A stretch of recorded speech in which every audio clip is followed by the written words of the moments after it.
بسم اللہ الرحمن الرحیم۔ السلام علیکم دوستو، بھارت ایک دہشت گرد ملک ہے۔ خود کو سیکولر کہنے والا بھارت مسلمانوں کے خلاف ہونے والے مظالم میں صف اول میں کھڑا ہے۔ امریکہ کا تو ہم کہتے ہیں، مگر امریکہ اپنے ملک کے مسلمانوں کے ساتھ بہت نرم رویہ رکھتا ہے، جبکہ بھارت کے اندر بسنے والے 20 کروڑ مسلمانوں کی حالت زندگی اگر بیان کی جائے تو ان پر بہت ظلم ہوتے ہیں وہاں پر۔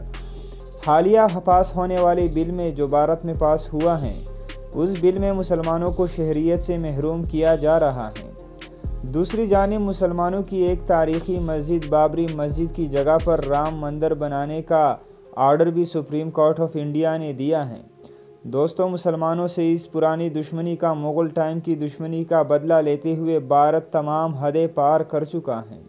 دوستو، تاریخی مسجد بابری مسجد کو 1992 میں شہید کر دیا گیا تھا۔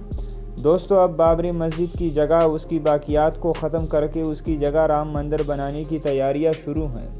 دوستو، ہندو انتہا پسندوں کا کہنا ہے کہ بابری مسجد رام کی جنم بودی یعنی جائے پیدائش کی جگہ پر بنایا گیا ہے، جو سراسر غلط ہے۔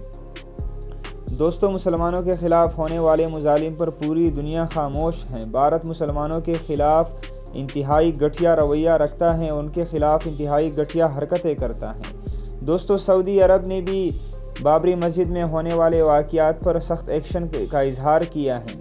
محمد بن سلمان کی جانب سے نریندر مودی کو میسج کیا گیا ہے، ایک خط بھیجا گیا ہے ان کے سفارت خانے سے کہ مودی بابری مسجد کی جگہ پر مندر نہ تعمیر کیا جائے، اور اس کی محمد بن سلمان نے سخت مخالفت کی ہے۔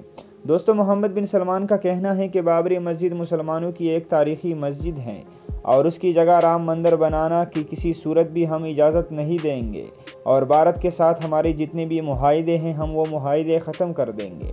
محمد بن سلمان کی جانب سے بھارت میں مسلمانوں کے خلاف اور ان کی شہریت سے محروم کرنے کے لیے جو بل بھی پاس ہوا ہے، اس کی بھی سخت مخالفت کی ہے اور نریندر مودی پر اس نے سخت تنقید کی ہے۔